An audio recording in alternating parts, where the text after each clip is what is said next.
What's going on, guys? It is marching through March, day 4. Day 4. It's kind of dark in here. I just turned on my light. That's why. I just got home from work. 'Twas a good day. I got a lot of homework done this morning. Well, when I got home from school. And then I actually took a nap this afternoon. That was awesome. I ran this morning. About a mile and a half. Ran/walked. Kind of like, they call it interval training, I guess. I don't know. I read something about that the other day, so I figured I'd try it. Let's see. What do you think, Chloe? Yeah, I agree. I had this really funny thing happen to me at work. Kind of embarrassing. I was in my checkout lane, and it was late. It was probably about 7:45, 8 o'clock. And no one's in my line. So I'm zoning. Zoning means like straightening things up. So this book caught my eye in the magazine rack. It was something about God and the Bible. So I was like, oh, this is interesting. I want to pull this out and just flip through it. So I pull it out, flip through it. Of course, there's a lot of Catholic stuff in it. So just about to put it back, and I hear a, hey, Aaron. And I look to my right, and it's an assistant manager. I was like, oh, that's embarrassing. I never do that. I never grab like magazines and look through them for obvious reasons. But this one had like the Bible on it, so it kind of intrigued me.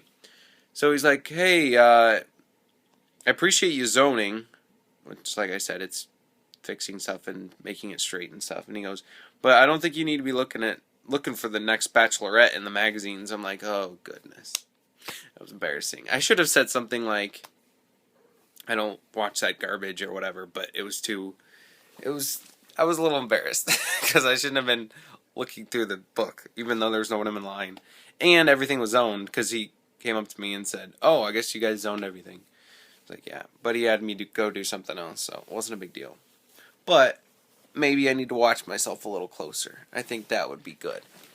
Okay, so my verse for the day. Oh, I have two. That's right, I have two. John 1:1. In the beginning was the Word was with God, and the Word was God. I just read that verse and thought of how, I believe it's Jehovah's Witnesses, have their Bible say, the Word was a God. Like, was a God? I'm glad that my God is not a God. And with everything that's going on with people at our church, and apparently, that pastor I was telling you about, I don't really want to say names, because I don't know who all watches these videos. Or maybe I already said their name. Well, I'm not going to this time. But apparently he was diagnosed with spinal cancer. So that's a tough situation. We're definitely going to be praying for them throughout the month and beyond. But I'm just glad that he is not just a God, but he is the God. And Jesus was God in the flesh.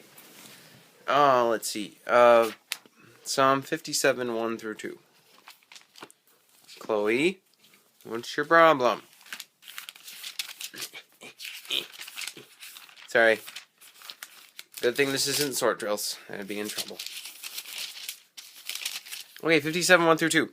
Be merciful to me, O God. Be merciful unto me, for my soul trusteth in thee. Yea, in the shadow of thy wings will I make my refuge, until these calamities be overpast. I will cry unto God most high, unto God that performeth all things for me.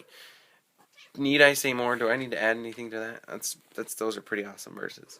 God is our refuge.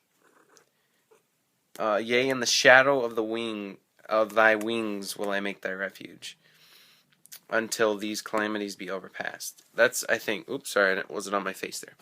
That is an amazing verse for what everybody's going through right now. Not everybody, but a lot of people are going through.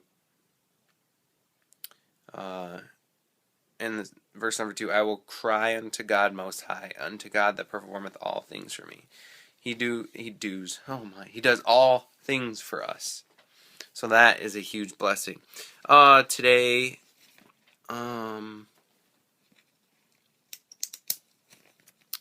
was a good day. I got my track out.